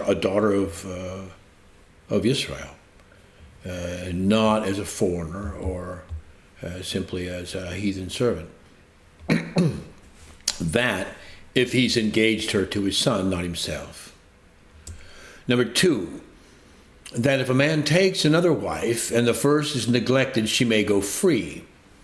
Shemot 21:11, if he takes another wife, her food and her covering and her marriage rights are not to be diminished. And if he does not do these 3 for her, then she shall go out for nothing without silver.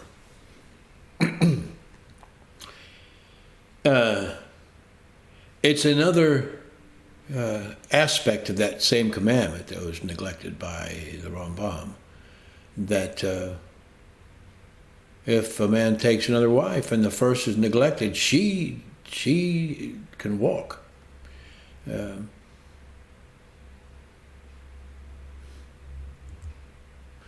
Number 3, that a convicted murderer must die. From Shemot 21:12-14, he who strikes a man so that he dies shall certainly be put to death. But if he did not lie in wait, but Elohim delivered him into his hand, then I shall appoint for you a place where he is to flee. But when the man acts presumptuously against his neighbor, to kill him by treachery, you're to take him even from my altar to die.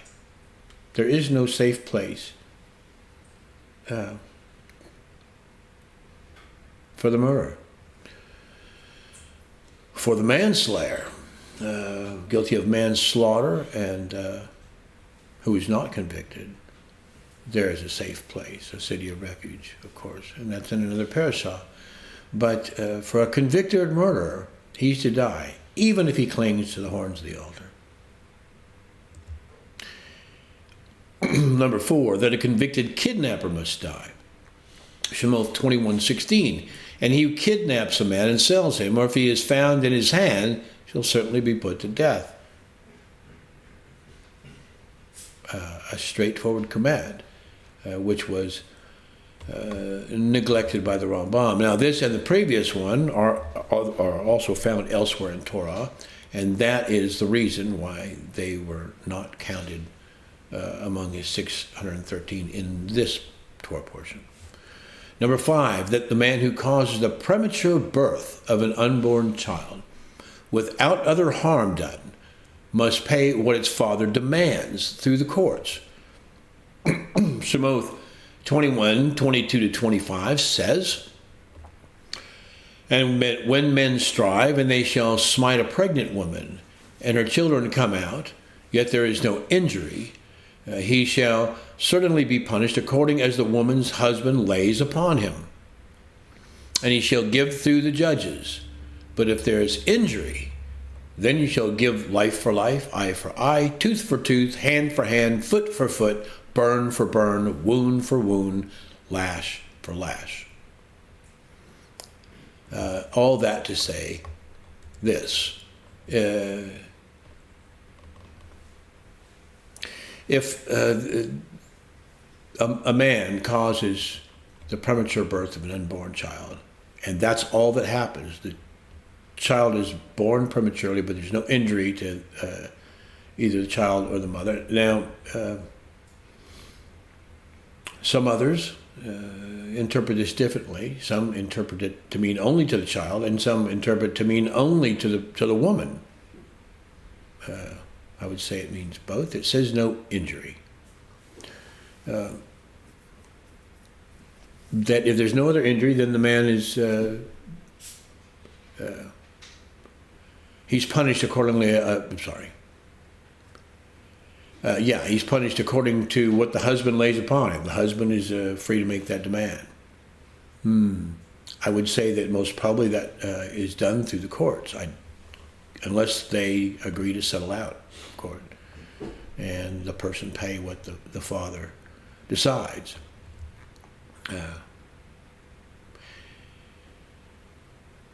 But if the child dies or is injured, it's a different matter.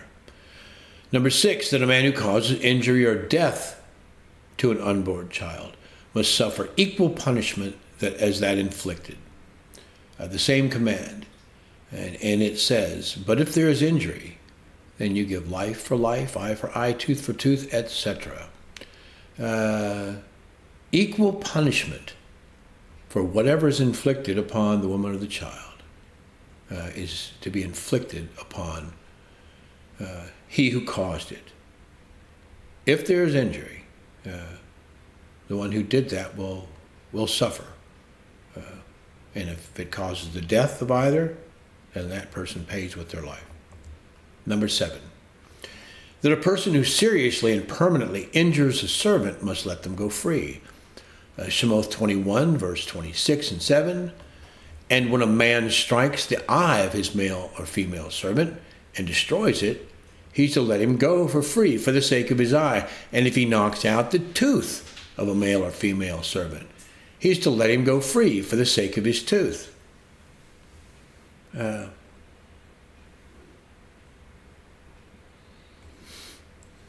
Obviously a command.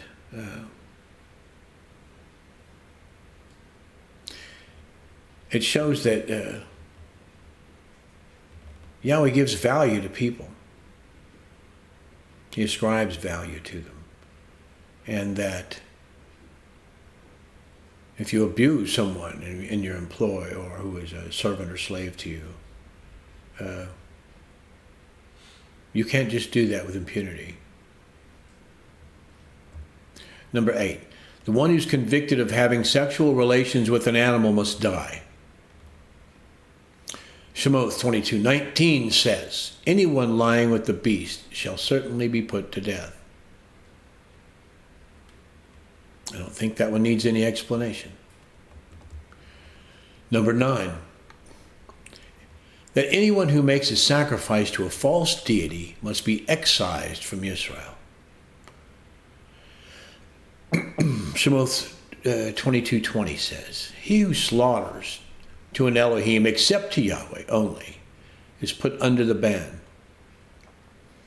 The penalty of excision in Hebrew, karet, means to be put out of the people of Israel.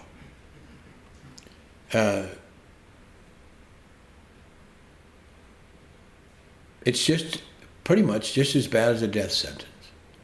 Because being put out of the people of Israel means that you're out of the covenants, the promises that were given to Israel, including eternal life, including the new covenant, where the Torah will be written on your heart, including the kingdom and the Olam Haba, the world to come. When you're put out of Israel by the punishment of karet, you may or may not live out your life normally or naturally here. But your future is no longer assured. In fact, it is assured. You have none.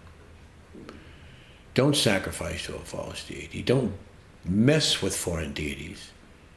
Stay away from idols.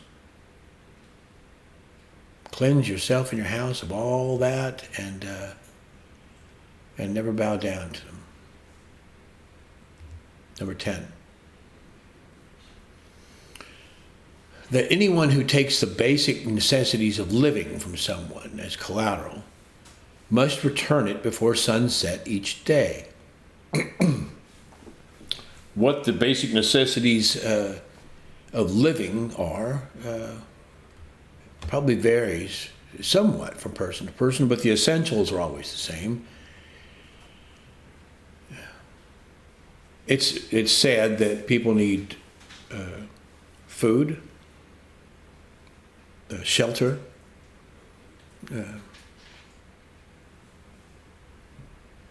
love,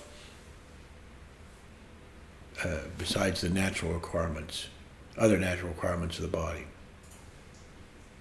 And many would add safety. That's a secular synopsis of the needs of every human being. I don't see anything lacking in them. I would add spiritual fulfillment. I know I can't live without it, not anymore.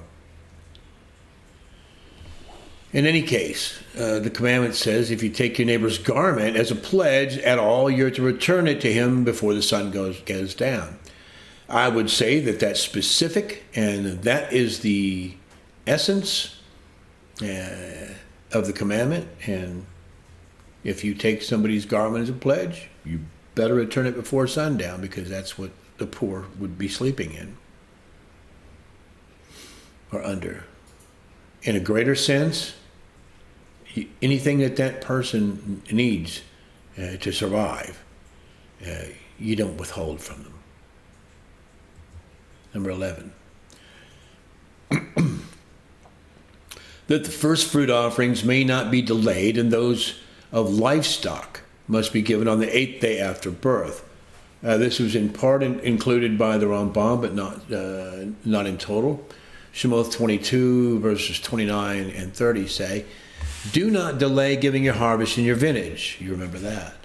And give me the firstborn of your sons. Likewise, you are to do with your oxen, with your sheep. It is to be with its mother 7 days. On the 8th day, you give it to me. And so also included here is the command of dedicating livestock on the 8th day, kosher livestock. Well, actually any livestock, but in different ways. And those commands we'll get to another time. A part of this commandment was already, or will be, stated in the Torah elsewhere, and it was not counted by the Rambam as one of the 613. Number 12, that the poor must not be unequally favored in judgment. Shemot 23:3, and do not favor a poor man in his strife. Just because somebody's poor, I mean, you take care to give them your best and help them, to see to their needs. It's your brother or your sister. But in judgment, specifically in judgment, especially in judgment, just because a person's poor doesn't mean that they get more lenience or a better treatment by a judge in a court within your community, which you may or may not have. In any case, not unequally favored in judgment. Number 13, that lost possessions may not be kept by the one who finds them, but must be returned to their owner. Oh my, finders keepers? Maybe not. Shemot 23:4 says, when you meet your enemy's ox or his donkey going astray, you shall certainly return it to him. Okay, maybe it's just the ox or the donkey, right? Everything else you can keep that you find of your neighbors? No, because there's another Torah command which covers those things as well. But in this instance, the specific meaning of the command is if you see his ox or his donkey, you take it back to him. By extension, I would say that it's a valid inference that anything a person loses, you find out who it belongs to and give it to them if you can. Finders, keepers, losers, weepers does not apply. Number 14, that sojourners among the people of Israel may not be oppressed in any way. Shemot 23:9. And do not oppress a sojourner, as you yourselves know the heart of a sojourner, because you were sojourners in the land of Mitzrayim. This is my interpretation of that command, that you don't oppress them, and they're not converts or proselytes. Number 15, that one must work 6 days in the week. Shemot 23:12, 6 days or do your work. On the 7th day you rest. Obviously, this is my interpretation of that same commandment that the Rambam used to apply to another law in another way. Number 16, that one must not utter the names of false deities. Back to Shemot 23:13. In all that I've said to you, take heed and make no mention of the name of other mighty ones. Let it not be heard from your mouth or found in your mouth. I recommend a little reading of Yeshayahu, Isaiah 60, chapter 65, verse 11, or even better, the entirety of chapter 65. And I would encourage you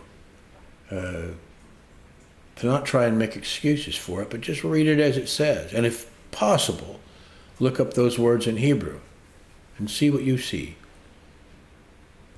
Number 17, that the festival of Matzot must be held in the first scriptural month of Aviv, when the first fruits of grain become available for the Omer offering.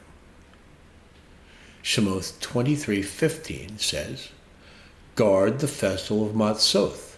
7 days you eat unleavened bread, as I commanded you, at the time appointed in the new moon, the Rosh Chodesh of Aviv.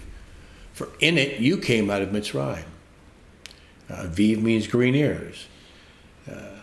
More specifically, it indicates green ears of barley as the first available in the land of Israel.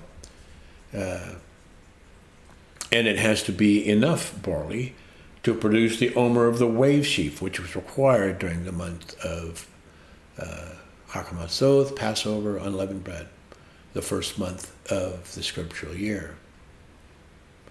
And so, in that month is when you have the Passover, and no other. Not earlier, not later. Number 18. That the Malach Yahweh, the messenger or angel of Yahweh, not just any angel, but this verse is speaking specifically of Hamalach Yahweh, the angel of Yahweh. And we can talk more about him another time, I hope. Or you can learn about him on your own, but he must be obeyed. Shemot 23:20 and 21 says, "See, I'm sending a messenger before you to guard you in the way and to bring you into the place which I prepared. Be on guard before him and obey his voice. Do not rebel against him, for he is not going to pardon your transgression, for my name is in him." This is one special malach, or messenger, angel. He has the authority, or is invested with the authority of the Most High. He guards you. He guards you in the way.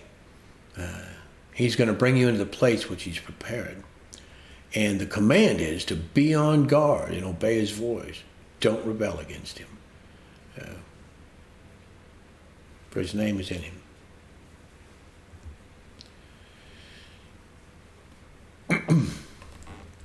Number 19, that one must not bow down before or otherwise serve any false deity. Shemot 23, verse 24 says, "Do not bow down to their mighty ones, nor serve them, nor do according to their works."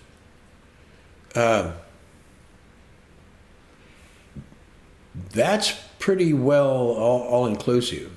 You don't bow down to them, you don't serve them in any way, nor do according to their works what they determine is right and wrong, or a task for you.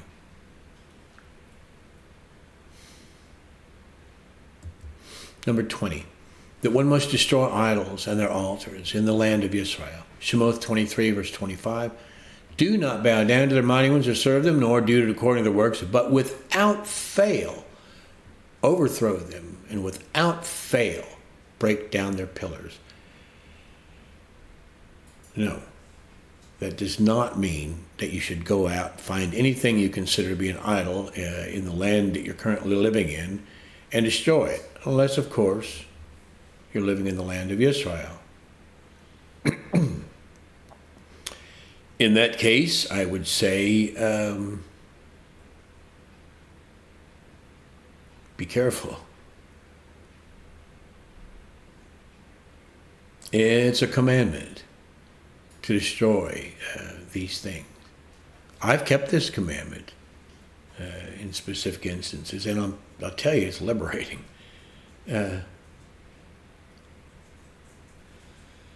But that doesn't mean to go into your neighbor's yard or into the supermarket and start destroying everything that looks like an idol. You're not in the land, and that's where this was to be applied, primarily. But within your own camp, within your own house, within your own gates, if there's anything like that, break it down, destroy it. Whether it's physical or spiritual, get rid of it. Commit yourself to the Most High, and follow his way.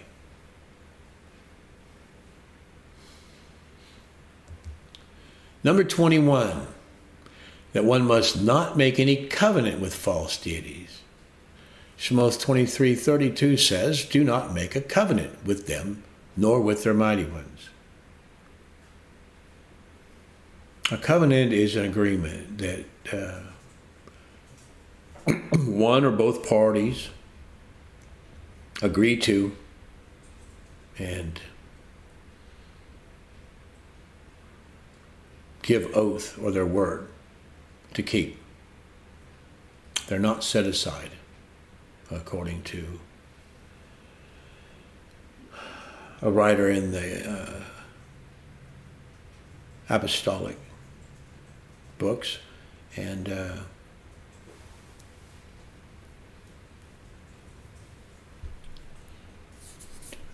there's a command that we should keep our word, our vows. Yeah. That's the essence of a covenant. Don't make a covenant with any false deity. Seems like a no-brainer, I know, but it's really not. Be careful what you say.